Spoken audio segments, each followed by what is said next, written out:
দেখতে দেখতে কোরবানটা চলে আসলো আর সবাই সব কাজ করার প্রিপারেশন নিয়ে ফেলছে। কে কি কাজ করবে সব আজকে সব ডিটেলস এখানে জানাবো। তো হ্যালো এভরিওয়ান, আসসালামু আলাইকুম। নতুন একটা ব্লগ নিয়ে আপনাদের সামনে হাজির হয়ে গেলাম। তো আজকে ব্লগটা অনেক দুর্দান্ত ছিল আর সকালটা অনেক সুন্দর ছিল। আজকে হালকা একটু মেঘলা মেঘলা সকালবেলা ছিল। তো সকালে উঠে দেখি আমার শাশুড়ি আম্মা খিচুড়ি পাকাইছে, তারপরে লগে মাছের ভর্তাও করছে। তো মাছের ভর্তা দিয়ে খিচুড়িটা সেরকম হচ্ছে জমিয়ে গেছে সকালবেলাটা। তো সকালবেলা সবাই মিলে একদম আড্ডা দিতেছে আর বসে বসে এখানে আমরা খিচুড়ি খাইতেছি। তো খিচুড়িটা অনেক মজা হয়েছে, ভর্তাটাও অনেক মজা হয়েছে। তো এখান থেকে আবার খিচুড়ি খাওয়ার পর কতক্ষণ পর আমার শ্বশুর আব্বা আবার আমাদের জন্য চামচ আনছে, তারপরে আমি সবাই মিলে চামচে খেয়েছি। এখান দিয়ে আমি আবার পেঁয়াজ মরিচ এগুলো কুটি কাটি রাখছি, আলু কুটি রাখছি একটু, যে গুস্তর সাথে দিব। আমাদের বাচ্চারা আবার আলু খায়। তো এখান দিয়ে আবার বেগুন বুটের জন্য বুট ভাজি করবো, বুট ভাজি করার জন্য এখান দিয়ে আলু টালু কাটি রাখছি। তো এখান দিয়ে থালা বসালে কিছু ছিল রাতে, ওগুলা ধোয়া ধুইতেছি, যেগুলো দুইটি রাখি পরে দুইটি পরিষ্কার করে এগুলো রাখে দিতেছি, যে এখনো অনেক কাজ আছে, কাজগুলো আবার ওগুলো করতে হবে তাড়াতাড়ি করে।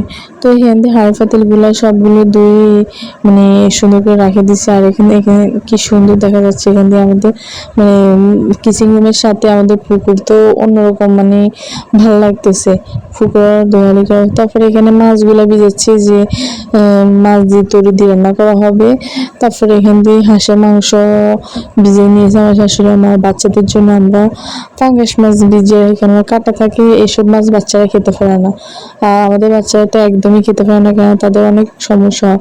তো এখান দিয়ে আবার আমার শাশুড়ি কি করছে, ফ্রিজটা পরিষ্কার করতেছে, যে কোরবান তো চলে আসছে আর আছে 2 দিন মাত্র কোরবানি। তো এখান দিয়ে সবগুলো বাইর করছে, বাইরে করে ফ্রিজটা একদম পরিষ্কার করে রাখছে। আমাদের ফ্রিজ আবার দুইটা, একটা বড় আর একটা ডিপ। তো ডিপের বড়টা পরিষ্কার করা হয়ে গেছে, ডিপটা এখন পরিষ্কার করে নিচ্ছে আর কি।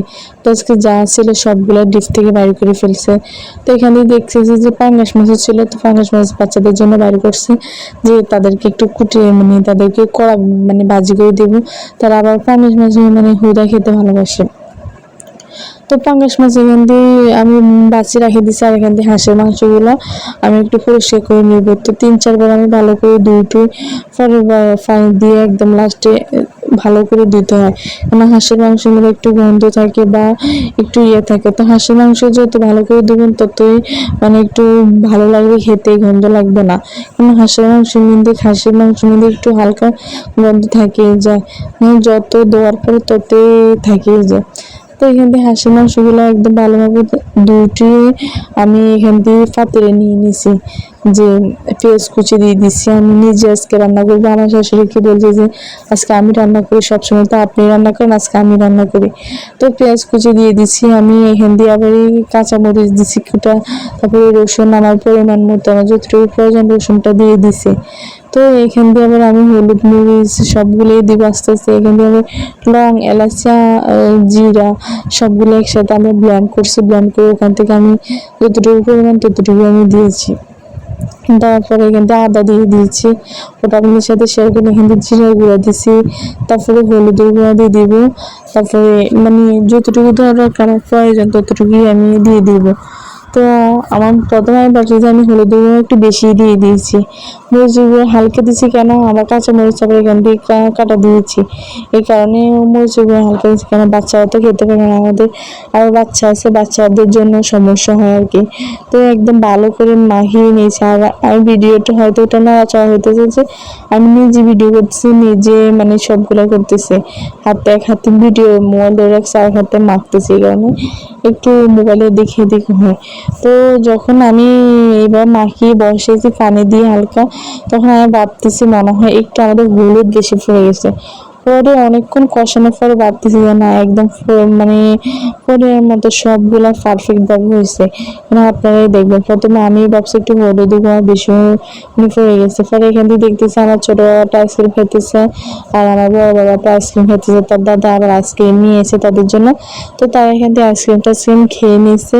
তো ছোটটা আবার আইসক্রিমের জন্য একদম প্রচুর পাগল, আর সারাক্ষণ তো মোবাইল থাকবে।